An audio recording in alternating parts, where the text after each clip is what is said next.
Are you watching closely?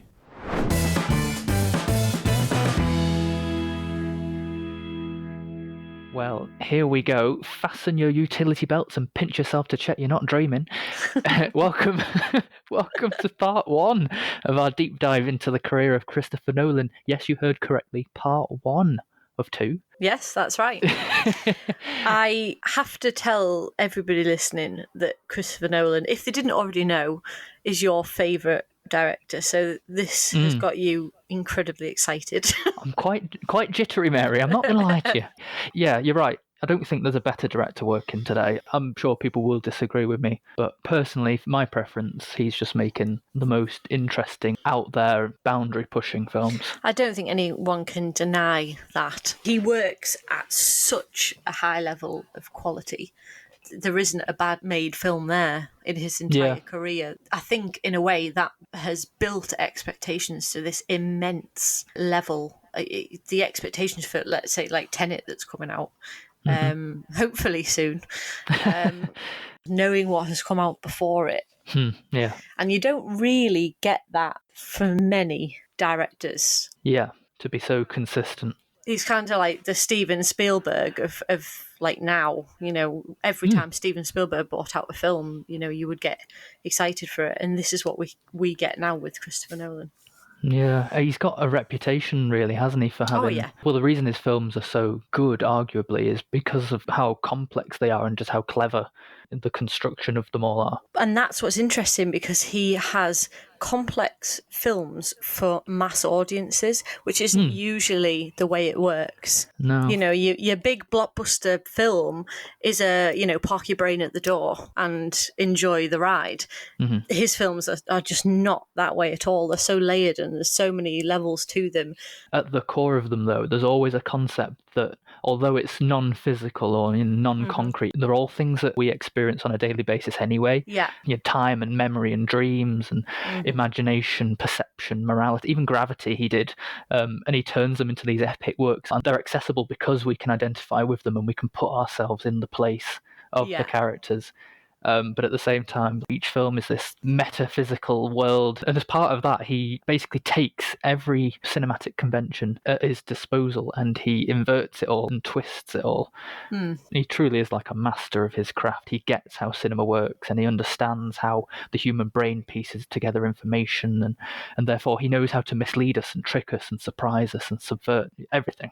It's interesting to say that he usually, for the most part, works on the scripts himself with his brother, Jonathan.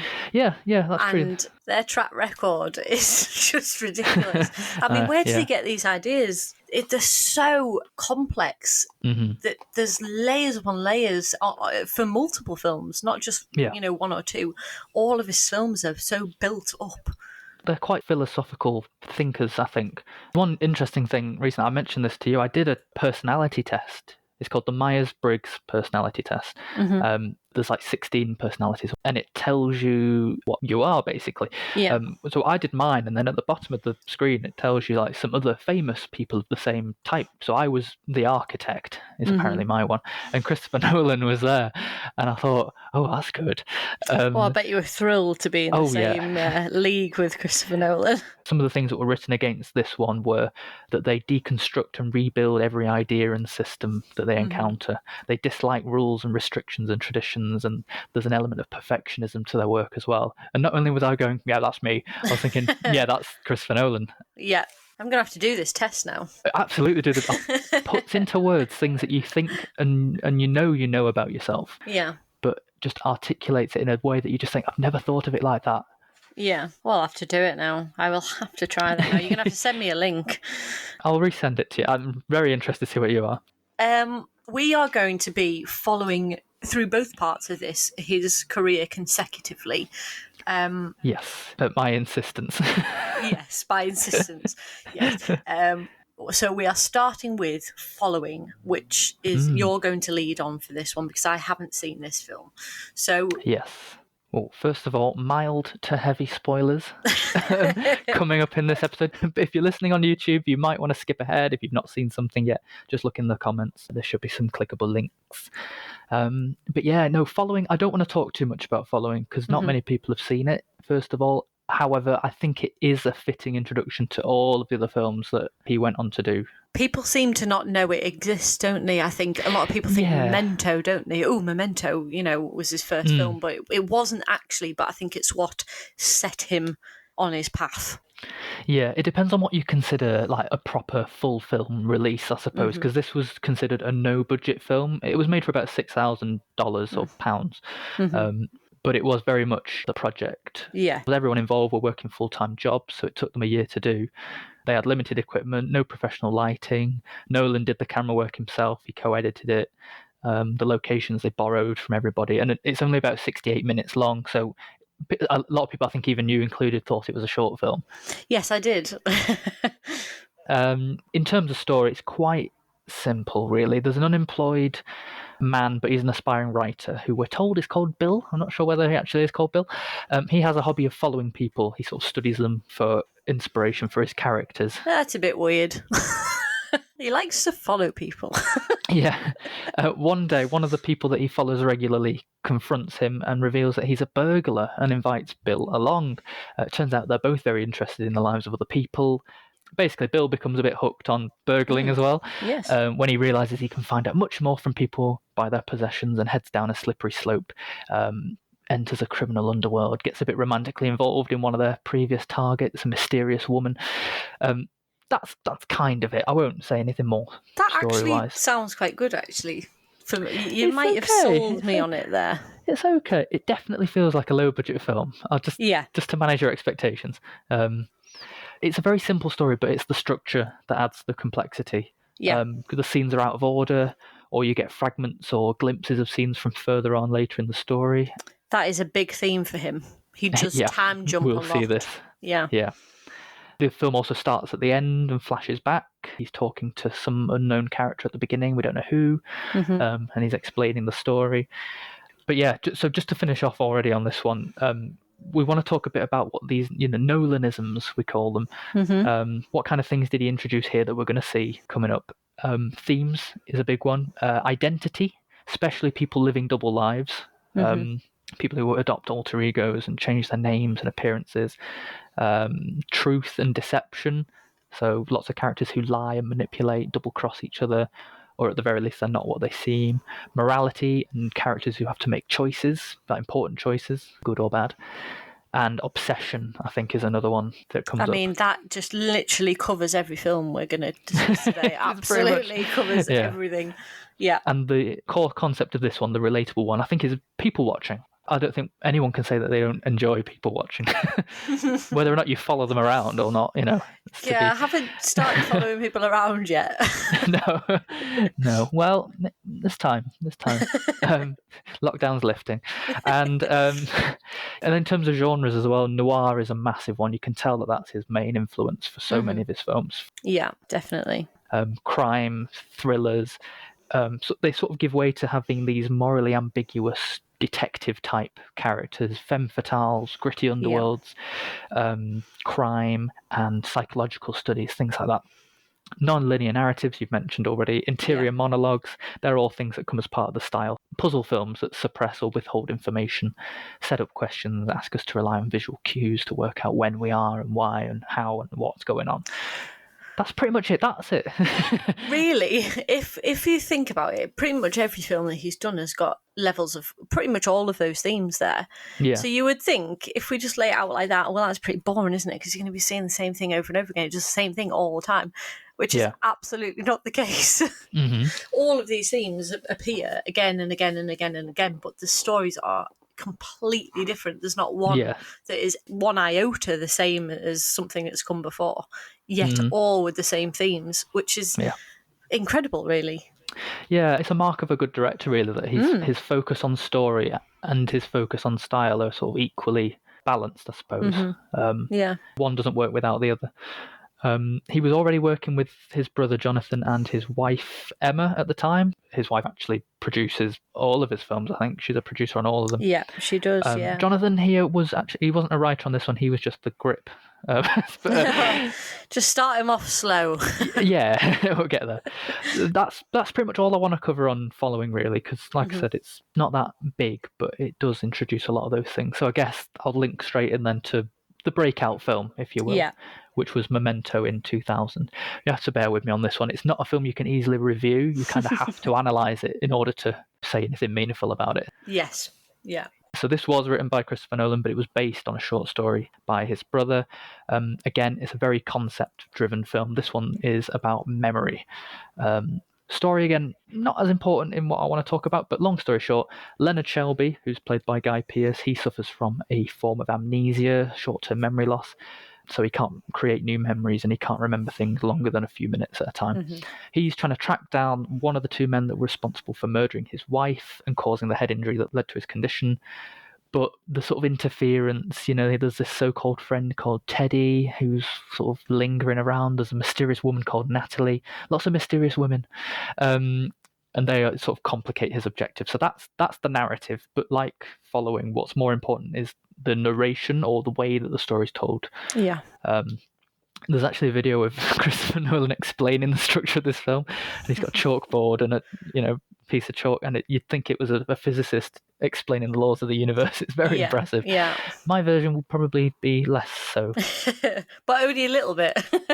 Yeah, but I'll see. The best and the most simplest way I can describe it is if you imagine the film as a straight line from beginning to end. Yeah. If you make a crease right down the centre and then fold the second half back on top of the first, Mm-hmm. that's the only way I can really describe it. If the scenes were labelled A to Z, it would read something like Z and A, Y and B, X and C, and so on. So the film intercuts between these two timelines all the way up until what would be scene M flows into scene N at the middle of the story, but at the end of the film in terms of duration. So this is the structure of Memento. Yeah, the first half of the film chronologically. So what is ABC is presented in black and white. Leonard's just in his hotel room on the phone to an unknown caller, and these scenes we just sort of learn about his condition, his methods of remembering information. So he tattoos himself, he writes notes, he takes pictures, and he's telling the story of a client from when he worked as an insurance investigator who had the same condition that he now has and whose wife also died. And then the second half is in colour and depicts the events later in the story of him following the clues and the tip-offs that he's been collecting to hunt down the man he knows now as John G. But these scenes are obviously now in reverse, so that ZYX progression. And by doing that, you only get context to what you've already seen as future scenes appear. Yeah, as you're going through it, yeah. Yeah, a really loose example might be the third colour scene in the film. Leonard reads a Polaroid photograph of Teddy that says underneath, "Kill him," but then it's not until scene 5 comes along that you see Leonard writing "Kill him" on the photograph. So it builds backwards like that. There's just enough overlap that you can understand the link to what you've already seen, but you get thrown back into the unknown anyway. So like the start of each scene is a cliffhanger. Yeah. Which is kind of backwards.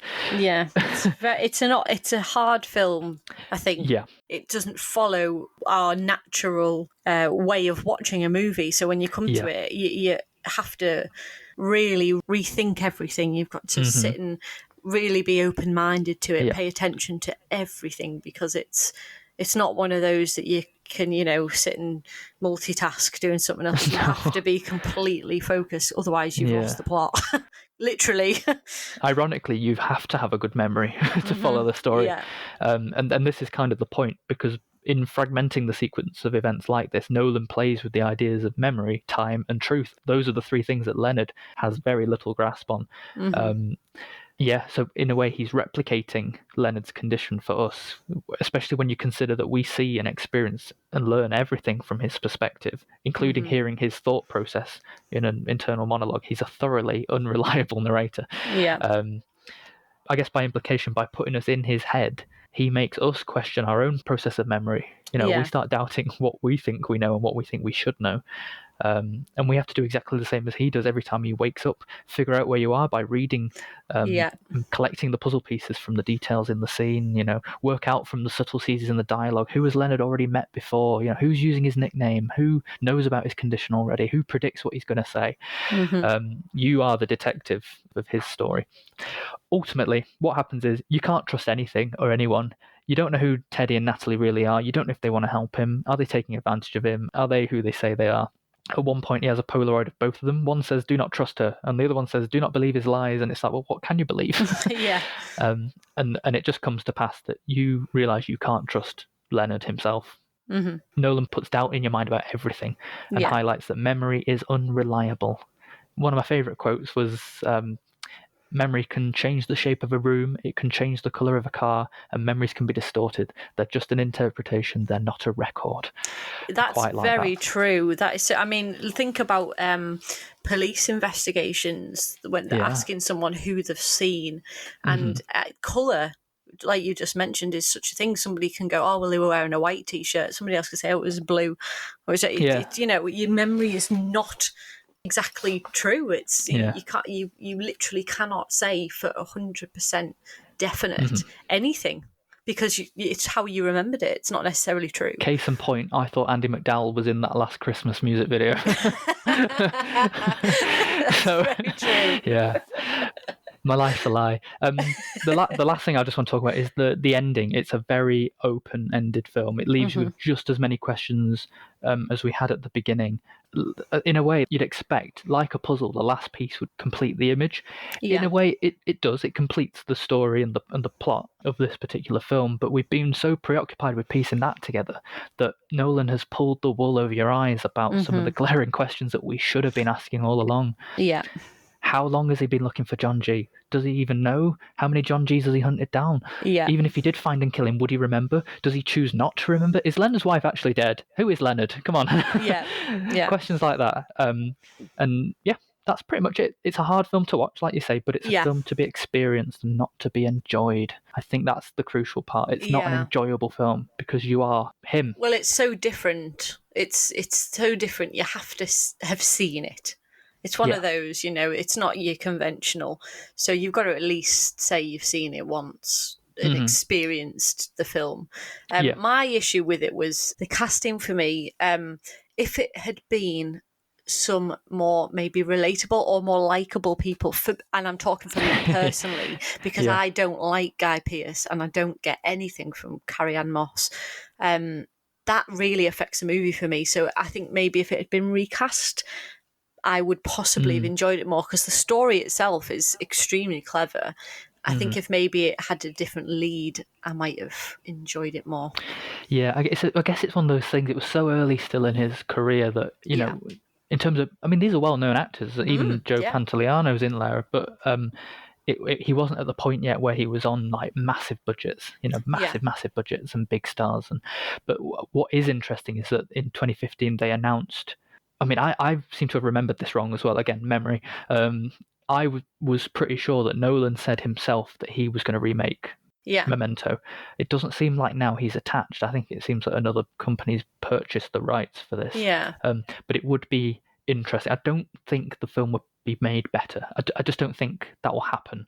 But some elements, like you say, in terms of the cast, the budget, and if they do take liberties with the story and expand it, fine. I'd be interested to see what they do with it. But yeah, something like cast is something that I think the film could improve on. But it's one of those things, it makes you think, well, maybe I'm not meant to like them.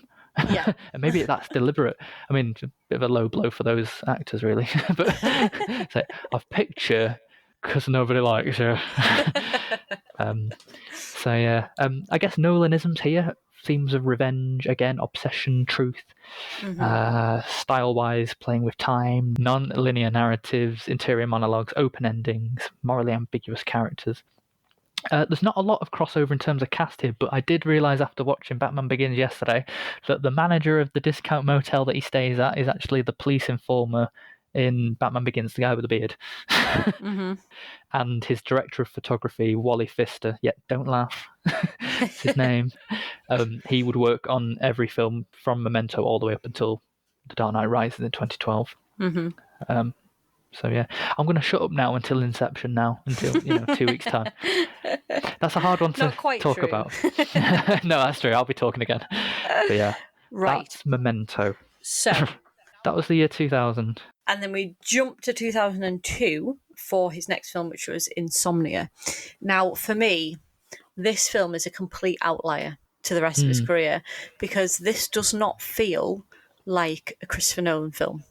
Yeah, To me, I get if that. it feels like it could be anybody's film, really. It feels like a studio movie. So obviously we don't know, but in my head I see it as he made Memento, got a lot of notice, and Yeah. studios wanted to work with him, but they were not yet ready to give him a movie. Yeah, he kind of had to do something normal first, He didn't had he? to work for them. And I think every movie after that is absolutely his. So this is Yeah. really the outlier, I think. So I'm going to go into this. There will be spoilers, I'm afraid. So Spoiler look klaxon. for the timestamps for this, because you will want to see this. So a well scripted beginning, I think, for this film. It's given you all the facts, the plot, and the character. Basically, you've got this very small Alaskan town where it is daylight all day, 24 hours a day, pretty much, because of the time of year. And you get Al Pacino and his partner, Hap, go down to Alaska to help with this murder case. A young girl's been beaten to death. And they have been sent there because internal affairs are kind of sniffing around their department, and there's some questionable things gone on, so they're kind of out of the way. And you learn straight away, because of the script, obviously he always writes a great script, and also because it's in Al Pacino's hands, and it really does the job well. You immediately know that this guy knows his stuff. He deals in details. And there's a lot more going on here than just a murder case, and that's very clear from pretty much the beginning. It's a lot more complex than that, and of course it is, because it's Christopher Nolan. It doesn't do simple. It's another detective story again, isn't it? It It's is. the same It is again. exactly, and Even you've more got literally this time. you've got this really great mentor-mentee relationship as well in this, with Pacino and Hilary Swank, and she's this young cop and really looks up to his career. She studied it when she was training and wants to be like him, and that evolves as well as the film goes and comes full circle. And you learn very early on that there's quite bad blood between him and his partner due to a decision that he's going to make. His partner's going to cut a deal, basically, which could, will turn bad for him. And spoiler. So, chasing who they think the killer is, they're in immense fog on around these rocks, and his partner gets killed. He kills his partner. Oh no! And it's not as simple as cut and dry as he killed his partner. Does he kill his partner? Did he know it was him through the fog? Was it an accident? He doesn't know, and we don't know. It's not completely cut and dry, but he covers up his involvement. So did he do it? It's so there again. You've got this moral ambiguity, and that just builds through the film, this path that you're now on. It's always really important that you don't trust your main character, isn't it? Yeah. Al Pacino he's a fantastic actor. And the character he's playing here is, he's not necessarily doing the right things, but you're rooting for him to get onto the right path, to get the killer, to win the day. Do you know what I mean? You really are. And I should say his name's Will Dormer in this. I was watching this with very few memories of it. I didn't remember a lot about it, but the film uses light very specifically in many ways. It's one of the things that kind of you notice quite clearly. The fact that it never gets dark, how that affects the psyche of Dormer. It's a huge part of that. The fog is blurring the sight. Is it blurring truth? There's a lot of themes mixed into the way that he uses his lighting and just the way he's shot the film in general. And as a traditionally noir story, that's interesting, because noir conventionally would play with shadows and darkness. Yeah, exactly. And Dormer's becoming more and more acutely affected by his lack of sleep due to this light. Everything that's happened since his arrival is affecting his mental capacity to get through the case. And it's 47 minutes into the film until you actually hear from Robin Williams, who's spoiler Suspected killer. That complicates the plot further because he saw what Pacino did to his partner, so that gives him what he thinks is leverage against Dormer, and is going to help him in the long run. Yeah. I had a few laughs of like incredulity watching some of this, because you're looking at some of the things the guys do. Rob Williams was probably about, I don't know, 50 or something close, and Al Pacino was probably about 55, coming on to 60, jumping over fences, over logs. Like, there's no. I was just watching it going, Like Hot and I actually laughed out loud. I was like, they could not do that. So it was a little bit unrealistic in that sense. But Robin Williams is one step ahead of Al Pacino the whole time. And in this state of like lack of sleep, he isn't on top of his game, and he struggles to keep things in his favour, like, so to speak, basically. But you're never exactly sure which side Dormer's on, and that's the intriguing part about the film. Is he good or is he bad? For a long while, he's kind of flirting with the illegal, with what's clearly wrong, and at this point, you can barely see straight. The way that Nolan's done it is like you get flashes of images and acutely hearing certain words, and it's just his whole mental state is completely shot to hell, basically. And again, he's literally putting you inside the head of the character that you have to be glued to, because that's the only access that he gives you. There's a scene where you see the blood right at the start, and it's like a recurring theme all the way through it, which again, he likes his recurring themes, and that all comes clear towards the end. A good man did a bad thing, something that was absolutely against the law, to get someone who was a bad person put away like they should be, and you're left questioning, is this right or is it wrong? Yeah, what's right and what's wrong? And the way that he does it, he won't let Ellie, who's Hilary Swank's character, get rid of the evidence that he shot Hap. He says to her, don't lose your way, because he lost his way, and the film is the consequences of that. He doesn't come out of it with his life. He lets things spiral, and they inevitably come to a head, basically. And it leaves you with many questions. I think the word corruption will probably come up again in this episode. Yeah. Not so much corrupt as in like you've... Yeah, a different type of corrupt. Yeah, you have been corrupted as opposed to you are corrupt. Absolutely, yeah. I finished the film with quite a few questions, would things have gone differently if they were under pressure from internal affairs when they arrived? If he'd gotten more sleep?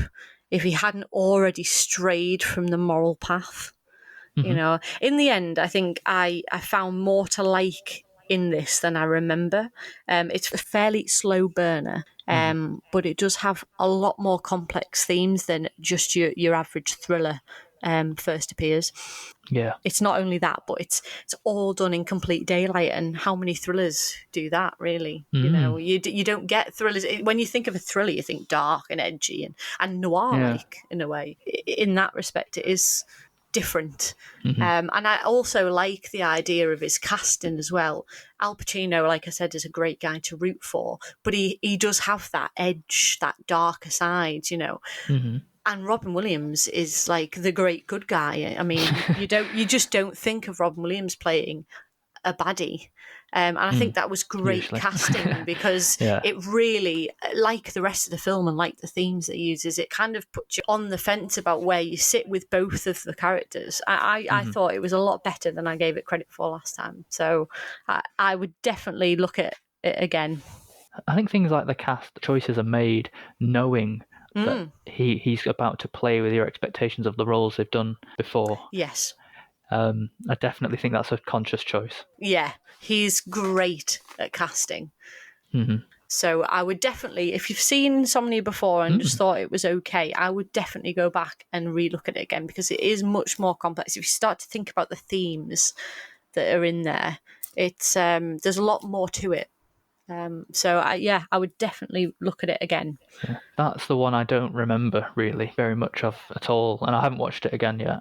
To be honest, all the films that I've watched so far, I've been watching in a completely different light, and I don't know whether that's just because I'm a bit older now, or whether or whether you do just get a different experience every time. And I think that's true as well. This is why I don't think you should ever truly dismiss anything, really, because obviously age and life experience has so much effect on how you relate to things and how you see things. Yeah. Which is why I probably will go back to Memento, I think, and look at it again. Oh yeah, but I only watched it. I only watched it about a year or so ago, so I think I'll give it a little bit more distance first, and then kind of go back to it. But yeah, I definitely come back to Insomnia. Now we're going to go from there to what was a big film. So obviously by that point he'd obviously proved that he was, the real deal, and he was given Such Batman a short Begins. space of time as well. Yeah. So 2005 Batman Begins came out, and obviously the pre-production for this will have been huge, so he probably was working on the deal for that not long after Insomnia was released, and we knew this was going to be a trilogy. Yeah, that's interesting as well. This was not just a one movie deal, He had sort of an opportunity here, didn't he, to use one film to set up the other two and sort of approach it his way. Yeah, he was handed a series basically and said, right, here's your series, and this was his series. It's very much Christopher Nolan. I don't know what your take is on this, but my take on his Batman movies is they are so for the time. Tim Burton's and Joel Schumacher's, I think, less so, because they could really fit into different eras, because they're so camp or gothic or gothic-y camp, depending on which one you're looking at. I think they are less of their time, but I think Christopher Nolan's are absolutely of this time. They're so modern. I put it very much brought it into the 21st century. Absolutely. One quote that I always love, he took the comic out of comic book. Yeah, he did, So, like you say, no more camp comedies. Bearing in mind the last time that we were in this world was Batman and Robin in 1997, which I quite like. I do. I love the campy version. I like all of the Batmans, and I love every take of them. I like to see the different takes. But this was this was serious. This was real life. And like I said, he uses this film as an opportunity to set it up the way he was going to do it. And I found a really good quote this morning, actually. Someone has said, he doesn't accept for one moment that he's working in a bubblegum genre, and he has to dumb it down and have to make a simplistic, effects-driven, plot-heavy, character-avoiding summer blockbuster. Instead, he really works through what this film can contribute to the Batman legend. And that's where my interest lies, in that this is an origin story, and he gives so much more reason and significance and rationale to the origin of Bruce Wayne, and by implication of Batman, by humanizing him. And I think that's something that really was lacking in the other films. But that consumes most of the first act, and a lot of it is in flashback. Like you see back to his childhood, back to his training, and we learn so much more about him. You start off as an adult. I have to say, I have absolutely no memory of the beginning of this film in that prison camp whatsoever. No. I was like, what the hell's this? I remember this. I had absolutely no memory of it whatsoever. And then you flash back to him as a child. And I have to say, for me, that the origins of his path in this, because you always get the origin, don't you, the death of the parents and that, and because that's such a big part of who the character is. But the death of his parents in this, it's very grounded. It's hard, doesn't it? It's and because it's so grounded, it has more feeling than the other Batmans. I literally was like welling up when his parents died in this one. I really felt it, and I don't necessarily think that you do in the other ones. Do you know what I mean? Well, this is the first part of, I think there's three big pieces of information that Nolan takes and develops onto. One is the parents' death. In the other films, you don't consider for a second that he's been traumatized about this or that he blames himself. But in this, he very much does, because he's the reason they left the opera house. Well, I have to question that bloody opera house, right? What kind of great theatre backs onto an awful alley like that? I mean, Gotham. really? I mean, Gotham Opera House. It's like you come out for an opera in a tuxedo and you're in this crappy old back alley. I was like, They could have gone out the main way. The front door. Yeah. Number two, fear of bats. So Bruce as a character, he is flawed. He has weaknesses. He's not a born superhero. He's a man who is lost.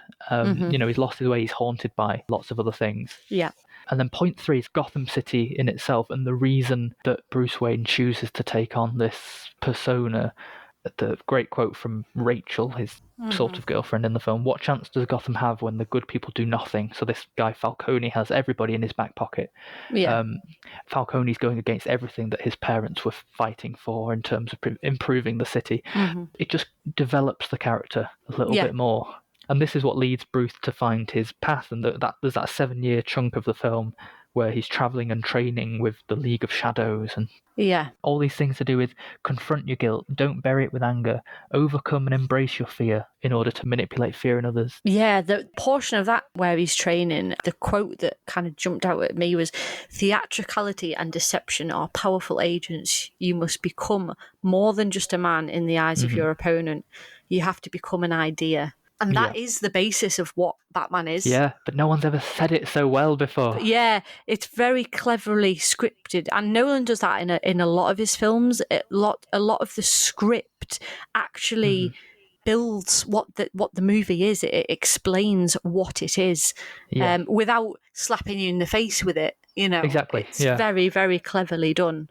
He rejects the League of Shadows in the end because he doesn't believe that. It was a bit extreme. They were like, we're going to destroy Gotham. It's like, God, news about Gotham travels really far, doesn't it? I know, it does, doesn't it? But what follows is also the origin of everything that we associate now with Batman, the gadgets, the Batmobile, the Batcave, the costume, but everything is plausible. Watching him put all that together, the suit, the car, the Batcave, there's something so thrilling about seeing the origin of it, of him, collecting all of those things together. Yeah. It's just fantastic. But it's a long time before you even see him as Batman. It's a full hour. Yeah. This amount of time, it really gives you the roots of the man. Yeah. Before he elevates himself to this symbol that he wants to be, you are completely rooted in the story of the man first, which you don't get with the other films. Well, it gives Nolan so much more material to work with, doesn't it? There's less of a focus on the villains as such, I think. Oh, yeah, in this one, definitely. It's about him trying to work out himself as much as it is about him trying to work out what the baddie's up to and how to stop him. But yeah, for me, there's that image of him discovering what would become his Batcave underneath the house, surrounded by the bats. Yeah. And he stands up to his fear for the very first time. You sent me a picture of that one, yeah. And so like, it's done, I'm done. I could end it here. The film could have ended there and I still would have been happy. To me, that first hour is the Batman Begins story. What comes after that is the first of the 3 Dark Knight stories, if that makes sense, Something about this, the concept of this one, the key concept is morality, I think, and that's maybe the most complex of them all. Yeah. Doing good or doing bad is like the hinge of all characters. It's the crux of what makes you a character. So, especially when you're doing bad things objectively, but with good intention, it makes that complex worse. The thing about Bruce is that he might be lost, but he is inherently good. And he knows what is right, and he'll fight for that, whatever the cost. And you see the cost through the next films. You don't really see the cost so much in this one, but you see how he is willing to fight and what he's willing to sacrifice. Yeah, sacrifice, I was just going to say, because there's parts where in the previous films, like, Bruce is like this playboy womanizer, and that's part of his character. In this one, it's a reluctant thing. Yeah, he's putting it on. Otherwise, people will think, what the hell are you doing in your spare time? What are you doing? With all the bruises he's waking up with. It's like Nolan sat down with it and went, right, red pen. Well, that doesn't really make sense. Why would he do that? No normal person would do that, and he's given it a reason, and I love it. No other film about Batman has taken Batman out of the film for the first hour. Yeah. Because it's a Batman film. Yeah, and he's already pre-established, isn't he? He's already Batman at the start, and but you don't question why. You have that hour. You have an hour to build the characters. Not only Bruce, but you have the other characters as well. I mean, one of the themes I loved in this that's repeated by Michael Caine later is, why do we fall? So we can learn to pick ourselves up. I love it so much. Michael Caine, Michael Caine, I love in this. He is such a great Alfred. Did you notice that in the shot where he's first introduced, it lingers on him? It's a very knowing shot to sort of say, look who we got. Yeah. Do you know, he brings something to the role that it adds to this really modernist Batman. I think it might be the Cockney accent. It's possible, yeah. You know, he brings something great to it. And Gary Oldman as well really is, I mean, he's the best Commissioner Gordon. He becomes a character because he's just a comic book character in the other movies. He's just this he's guy, just a guy in the suit, isn't he? But here, he actually becomes a person. It's brilliant casting because he is just and compassionate, and with Oldman in the role, he just brings this gravitas to it as well. So that was great to see as well. Absolutely. Love Morgan Freeman as Lucius Fox in this again. Another one, he has just this air about him, and he fits the role like a glove. He has some of the best lines in the movie, even though it's not really a role that he's done before. No, not really. It's not like a set occupation of all of his previous characters or anything like that, is it? No, definitely not. He works it. I love the relationship in this between Bruce and Alfred, because Alfred's always concerned with what Bruce did with his future, not with what he did or became because of his past. And that continues as a theme throughout the films, and it becomes stronger through the other movies.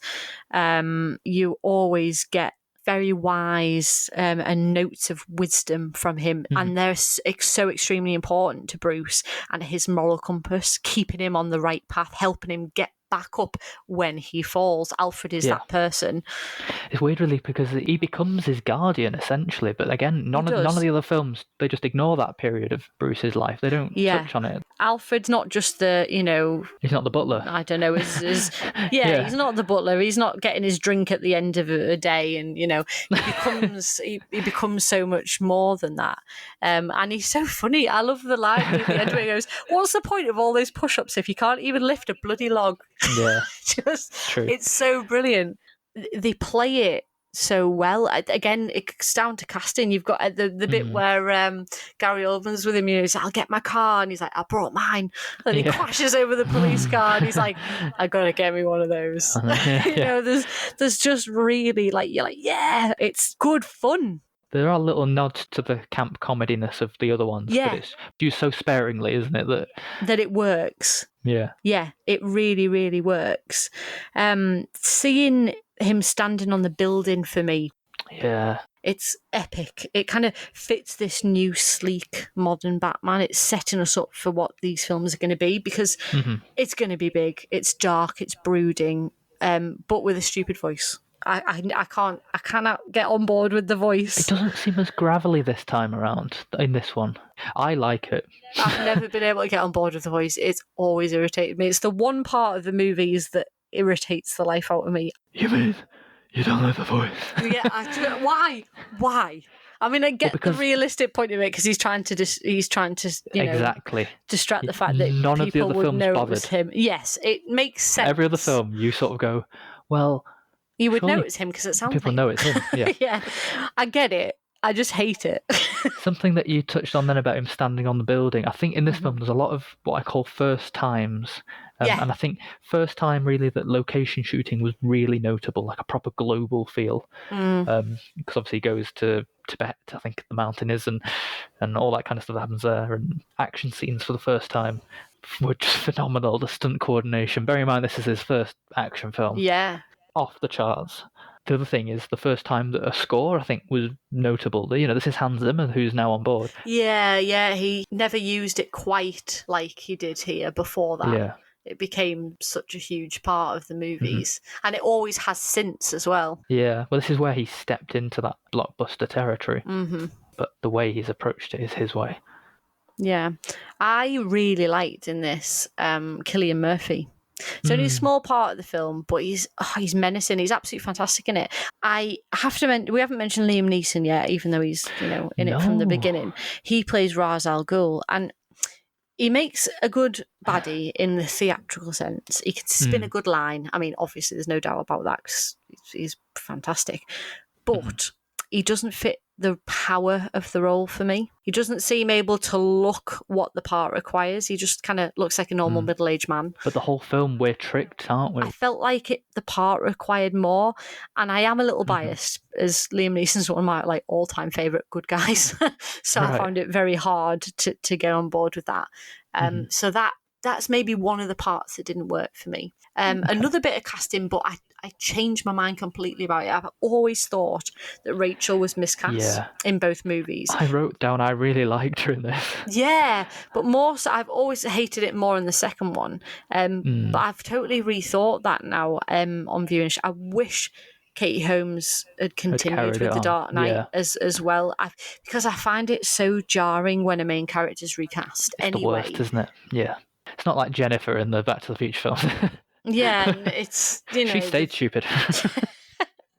So I've rethought that Katie Holmes really did work for me this time. And then that ending, that he leaves a calling card and he's like, I'll look into it. Yeah. And I mean, leaving the cinema like that, just fantastic. It's like the biggest modern day tease, isn't it? Everybody knows the Joker. I put, oh shit. It's one of it's that moment, isn't it? You're like, oh my God. Yeah. Well, we hadn't seen the Joker for 15 years since Jack Nicholson. I don't think The Dark Knight actually follows on from that little cliffhanger. I think it reorients it. Oh, yeah. But just having it there was enough to make everyone go, this is going places. Yeah. Oh, yeah. I don't think anybody was going to miss that next movie, really, were they? Yeah, no, absolutely. And he must have, while he was working on this, he must have been working on The Prestige. That was 2006. I have to say, spoilers in this one are immense. Because the whole thing is like a deception. So, to even talk about it, we're going to be giving some things away. Yeah. So basically, this is 1899, something like very that. Late, yeah, 1890s, and it's basically two magicians who are rivals for the best trick. Basically, being the best. The opening narration of this explains the structure of a magic trick, but it also kind of sets up the structure of the film in the way, which I thought was very clever. And again, you're seeing the end of the movie first without realising it, only without a few key details that obviously you will learn as you go on. Again, like Memento, The Prestige is the type of film you must pay complete attention to. It's so easy to miss things. There are multiple clues to the big twist in the film. And I think that's what makes it amazing to rewatch, because you will find different things each time. And again, like we said, you forget it. You forget some of his, because there's so many layers on top of his movies. You do forget things. Yeah, it's near impossible to remember all. Yeah, these are more rewatchable, I think, than a lot of other people's films because there's so much to them. What I found with this one is that there was, like you said, there's so many bits that you don't remember, and there's twists that still get you every time. There's a couple, one in particular that you can't ever forget. And so that it's different watching it that way around. Yeah. But that doesn't take away from the fact that it did trick you the first time, and it got you the first time round. If we're talking spoilers, this is the twin aspect of the film. It's impossible not to miss the second time round. It's so in your face obvious that that's what's going on. Yeah, but that makes it almost more interesting. The fact that it tricked you the first time. Yeah. What I kind of started thinking about when I was watching this was that obviously the film flits backwards and forwards through different times, which a lot of his movies do, which can be fairly confusing. And the complexity of his script can turn some people off.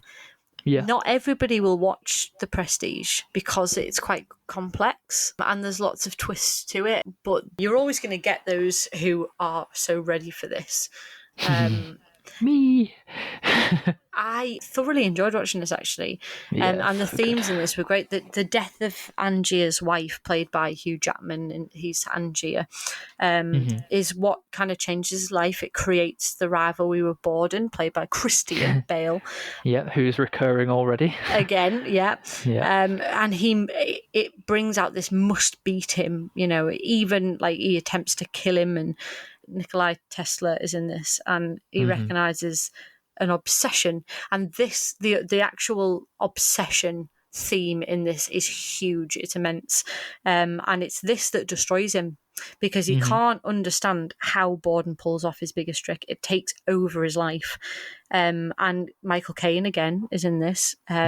He tells him that it's a double, and he won't accept it, even though the whole time it absolutely definitely is. It is, yeah. He can't. But there's clues in the script, or like the big reveal is the twin, and even as early as like 15 minutes into it, like you see the Chinaman, and he says he's living his whole life a certain way for the trick. Yeah. And the two brothers are living one life, The they're same. sharing a life. It gives you everything you need to know. Exactly. But just without telling you that that's what you're meant to know. And seeing it the second time, you see the sacrifice. Yeah. To sacrifice, you're only getting half of the life. And he actually says in it, we had half a full life, which was enough for us, but not for them. And that's the women in their lives. His wife not knowing the full secret, because she's not even in on it. She knows that something isn't right, and she kills herself because of it. Every time he says he loves her, she kind of says, there's days where I know you mean it, and there's days where I know you don't, which makes sense, because half the time it's not his actual husband. Today you mean it. Yeah. Not knowing which not. He didn't do it, so he doesn't know. Yeah. Because it wasn't him on stage. The fingers, she doesn't know how it's bleeding again. It's as bad as the day it happened. It's because it is the day it happened. Yeah. They had to sacrifice the other having to have the same injury to pull off the illusion of one man. Yeah. It says in the narration, the family life he craves one minute, he rails against the next. His mind is divided. That's because it's two minds. Yeah. The script describes the film in so many ways. What's hilarious is all of those things you've just listed, that's just one of the characters. Yeah. Arguably two of them, because there's two of them. But that's just one half of what's going on. Hugh Jackman is off doing, in the future obviously, he's doing something completely different. And there's a whole nother side to the story that's not about magic in its traditional stage form. What he believes is a bigger trick, he has to have that. Which is kind of what he gets, really, because when he's travelled to, I can't remember where in America it was now. Colorado Springs. Colorado, that's right. And this is where he meets Nikola Tesla, who's played by David Bowie, which I think was just brilliant. Where did this come from? He just walks out through the electricity. I was like, obviously David Bowie was going to have that kind of entrance, wasn't he? Only Christopher Nolan could get that kind of performance out of a non-actor. If you didn't know who David Bowie was or didn't recognise him as such, which to be fair, he's not 100% recognisable in this. Well, it's no Jareth in Labyrinth, is it?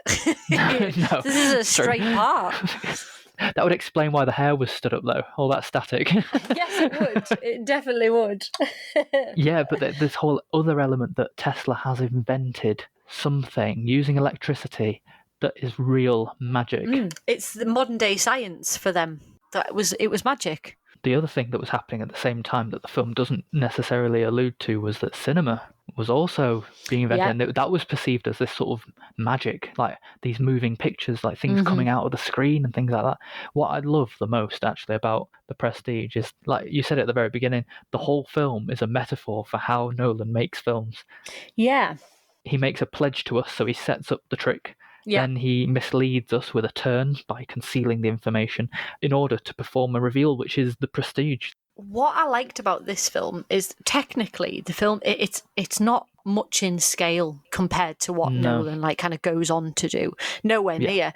All of this is in the script. It's and clever editing, and the deception's really, they're right in front of your face. That's what sells the film. It really is like magic. It's all these clever little deceptions. And he challenges us, like almost from the very first shot. We're challenged. Are you watching closely? Yeah. It's a game. It's a game for us to play. We're invited into it. It's got very big themes, the movie. It really does. I mean, in truth, both of these men are so obsessed with the art of magic that everything else gets in the way. They can't lead a normal life, and there are many sacrifices for their art. And you get towards the end of the film and you think that Algier might actually have won. He's beat Borden, he's outmaneuvered him with his real magic trick, and he's setting him up for murder. But really, they're both lost. They've lost everything. Yeah, they lost the loves, the sacrifices they were willing to make. And they say at one point, sacrifice is the price of a good trick. Yeah. And that's what built it. But Borden really made sacrifices, not superficial like Algiers were. He knew what he was doing, and in the end, it was about his daughter. And what really kind of I really liked about it was Michael Caine. He has one of the most interesting parts in the movie because you don't really understand him until the end. Like, he lives for magic and the methods and, and putting the tricks together, but he understands what's important. So he looks like he's against Borden for most of the movie because he's working with Algiers, but by the end, he's working with him.